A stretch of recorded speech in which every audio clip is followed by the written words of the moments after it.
TikTok is one of the most popular apps in the world.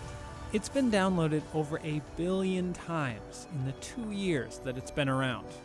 And it has produced countless memes. Even Mark Zuckerberg sees TikTok as a threat. But its rise hasn't been seamless. US senators have criticized TikTok for censorship, privacy, and child safety. So what's going on with TikTok? TikTok has a bit of a complicated history. It's owned by a parent company called ByteDance, which is from China. ByteDance is one of the most valuable startups in the world. It's thought to be worth about $75 billion, which is massive. There are definitely concerns in the US about TikTok being a Chinese app that has become hugely popular in America. And frankly, that's probably a mix of Americans being worried that their own homegrown companies like Facebook, Google, etc. are being outdone by a Chinese firm. But secondarily, this concern feeds into the wider backdrop of the US-China trade war. TikTok lets users easily share short, funny clips. That means things can go viral quickly. And that virality has helped TikTok grow.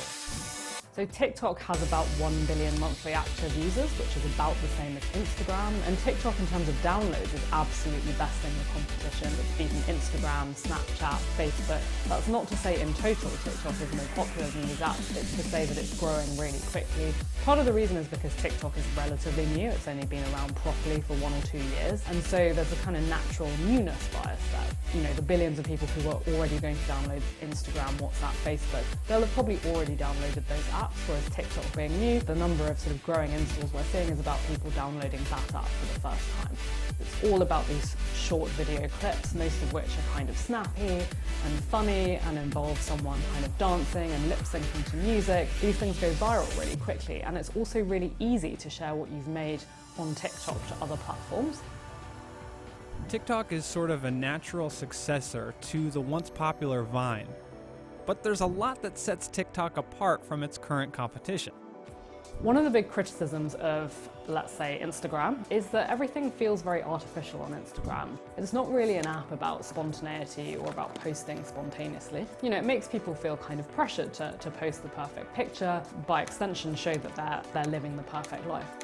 Where TikTok comes in is it's a much more spontaneous, instantaneous. It's all about short clips. It's all about kind of goofing around. It's not about looking great or perfect. This is why it's so popular. People feel that they can just post immediately and they don't have to think too hard about the content. I'm sure many of the more popular TikTokers do think very hard about what they post, but it feels much more instant than Instagram. It's pretty clear just from who's posting on TikTok that the user base is younger than your average, certainly younger than the kinds of people who use Facebook, probably younger than the 20 to 30-year-olds who are using Instagram. Having so many young users is a clear sign of TikTok's popularity, but it's also gotten TikTok into trouble. In February, the company had to pay a $5.7 million fine after the Federal Trade Commission accused Musical.ly of violating US child privacy laws. TikTok now requires users to verify their age in the app, although the age of TikTok's users isn't the only concern people have. There are definitely concerns in the US about TikTok being a Chinese app. And TikTok itself isn't really a Chinese app per se. It was born out of an acquisition called Musical.ly, which was popular in the US and the West. And ByteDance actually bought that in 2017 and reskinned that to become what we now know as TikTok. There's actually a sort of separate version of TikTok that is available inside China, but that's called Douyin and that's slightly different. Recently, Republican Senator Marco Rubio called for a committee investigation into TikTok over whether it should ever have been allowed to buy Musical.ly, which is not a Chinese company, and then sort of turn it into TikTok. Whether that investigation actually happens, I think, remains to be seen and sort of dependent on the US political environment. Something to remember is that there's a much larger culture of fear, especially in the US, about China and Chinese companies. There's still some criticisms that TikTok being owned by a Chinese company might succumb to some pressure by the Chinese government either to hand over data on its users to the Chinese government or to kind of censor topics that, would be fine in the West and in Europe, but not sort of okay inside China. We're not actually really conclusively sure that China does have an influence. Recently, The Guardian got hold of some moderation guidelines that showed that certainly the parent company ByteDance was thinking about censoring videos that might cause offence to the Chinese government and other regimes. It wasn't just talking about moderating content offensive to China, it was talking about generally political content too. So we do know that there are some thoughts inside the company about censorship, but what we don't really know is, practically how this filters through. There isn't an awful lot of proof that TikTok does take guidance from China in terms of what users can and can't post. So far, the company has been quite good about explaining to journalists, or at least giving statements to journalists about how it works, but it's definitely going to continue batting off those concerns.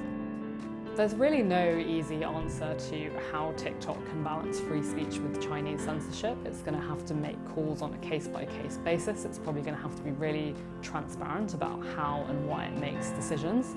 But overall, other companies are really struggling with appeasing China and maintaining the balance with free speech, including American companies. So Apple has run into issues over banning an app related to the Hong Kong protests, and there's criticism that Apple has really kowtowed to China over that decision. And so, even American companies are really struggling with keeping Chinese consumers and China's government happy while, maintaining that balance with free speech.